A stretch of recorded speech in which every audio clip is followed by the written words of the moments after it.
다윗의 왕조를 보존하시다라는 제목을 가지고 역대하 22장 1절에서 12절까지의 말씀을 함께 나누겠습니다. 본문의 말씀은 유다의 6대 왕이었던 아하시야와 북이스라엘의 9대 왕이었던 요람이 아람과의 전쟁 속에서 연합하여 전쟁에 나갔다가 큰 부상을 입고 이스라엘의 피신해 있을 때에 선지자 예후의 세력들에 의해서 죽임을 당하고 아하시야의 어머니였던 아달랴가 왕권을 차지하는 상황 속에서 다윗의 왕조가 위기를 맞이했을 때에 하나님께서 다윗의 왕조를 이을 아하시야의 아들 요아스를 살리셔서 다윗의 왕조가 보존되는 내용의 말씀을 알려주고 있습니다. 그렇다면 본문이 우리에게 주는 메시지는 무엇일까요? 첫째, 악행의 결과는 참혹하다는 것입니다. 본문 2절부터 4절까지의 말씀을 함께 나누겠습니다. 아하시야가 왕이 될 때에 나이가 42세라 예루살렘에서 1년 동안 다스리니라. 그의 어머니의 이름은 아달랴요 오므리의 손녀더라. 아하시야도 아합의 집 길로 행하였으니 이는 그의 어머니가 꾀어 악을 행하게 하였음이라. 그의 아버지가 죽은 후에 그가 패망하게 하는 아합의 집의 가르침을 따라 여호와의 보시기에 아합의 집같이 악을 행하였더라. 아멘. 아하시야의 아버지였던 여호람은 북이스라엘의 아합의 딸 아달랴와 결혼을 했습니다. 그런데 이러한 결혼이 하나님이 보시기에 악한 길이었다라고 평가하고 있습니다. 역대하 21장 6절의 말씀을 보면 그가 이스라엘 왕들의 길로 행하여 아합의 집과 같이 하였으니 이는 아합의 딸이 그의 아내가 되었음이라. 그가 여호와 보시기에 악을 행하였으나. 아멘. 그렇습니다. 아버지 여호람과 아달랴의 결혼은 하나님 보시기에 악한 결혼이었습니다. 그리고 그의 아들 아하시야도 하나님 보시기에 악한 길에 들어서는 것을 볼 수 있습니다.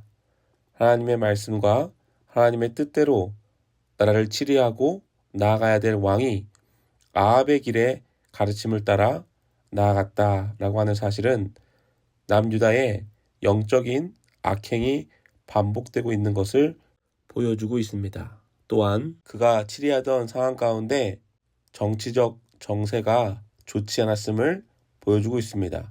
그는 원래 왕이 될 수 있는 자격을 갖춘 사람이 아니었습니다. 본문 1절 말씀에 예루살렘 주민이 여호람의 막내 아들 아하시야에게 왕위를 계승하게 하였다라고 얘기해주고 있습니다. 막내 아들은 왕의 우선권이 없습니다.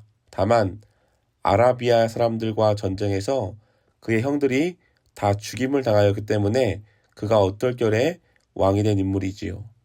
42세라고 하는 나이에 당시를 생각해보면 절대 젊지 않은 나이에 왕이 된 그는 하나님의 말씀과 뜻에 귀를 기울이기보다도 아합의 딸이었던 아달랴라고 하는 구약에서는 가장 악녀로 평가받고 있는 어머니의 말을 듣고 아합의 길로 나아갔던 그는 평탄하게 왕의 역할을 감당할 수 없었을 것입니다.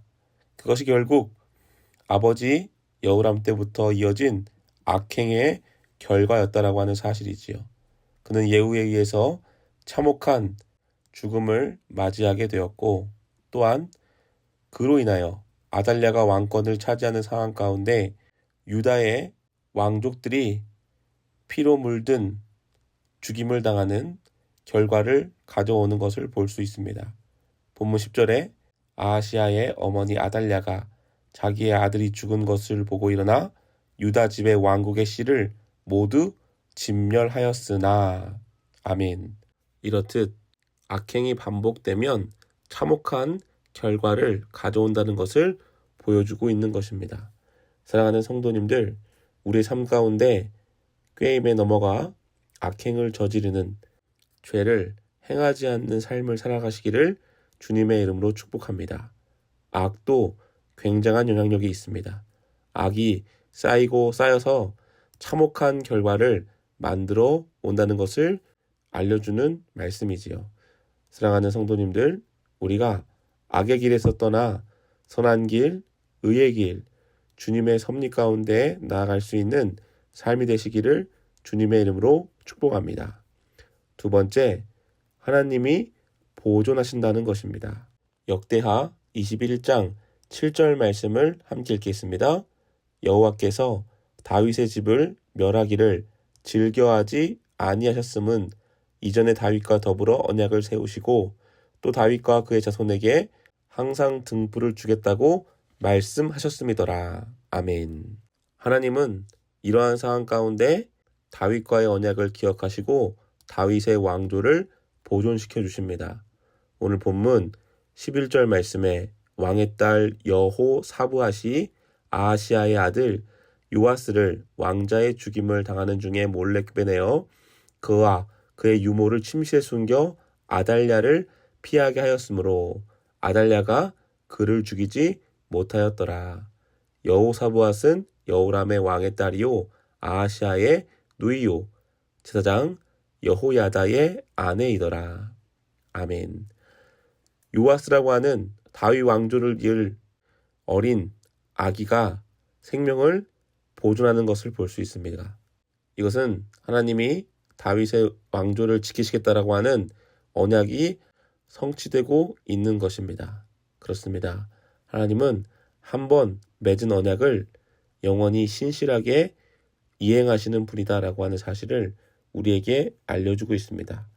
하나님이 보존하셨기 때문에 다윗의 왕조가 악한 아합의 딸 아달랴에 의해서 끊기지 아니하고 어린 아기였던 요아스가 성전에서 그의 생명이 보존된 채에 하나님의 언약의 때와 나라의 회복의 때를 준비하게 되었다라고 하는 사실입니다. 그렇습니다. 사람의 눈에 보일 때에 희망이 없고 소망이 없을지라도 하나님은 일하시고 하나님은 그를 믿는 자들을 보호하시고 보존시켜 주십니다. 그것이 하나님의 언약이기 때문에 그렇습니다. 그러므로 우리가 눈에 보이는 현상에 실족하고 낭망하는 것이 아니라 하나님의 약속을 믿으며 우리의 삶 가운데 여전히 이행되고 있는 하나님의 선한 인도하심을 믿고 신뢰할 수 있는 삶이 되시기를 주님의 이름으로 축복합니다. 후에 요아스는 무너진 남유다의 왕권을 회복하고 다윗의 왕조를 이어서 선한 왕 이스라엘의 성전을 회복시키고 여호와 하나님에 대한 신앙을 회복시키는 아주 선한 왕으로 치리하면서 평가를 받는 왕이 되는 것을 볼 수 있습니다. 하나님이 다윗의 왕조를 보존시켜 주셨기 때문에 가능한 일이었다라고 하는 사실입니다. 그러므로 사랑하는 성도님들, 하나님이 보존하신다라고 하는 믿음을 가지고 오늘 하루도 승리할 수 있는 삶이 되시기를 주님의 이름으로 축복합니다. 하나님은 악을 싫어하시고 언약을 이행하시는 분이다라고 하는 믿음 가운데 주어진 하루와 삶을 살아갈 수 있는 우리 모두가 되시기를 우리 주 예수 그리스도의 이름으로 축복합니다. 아멘.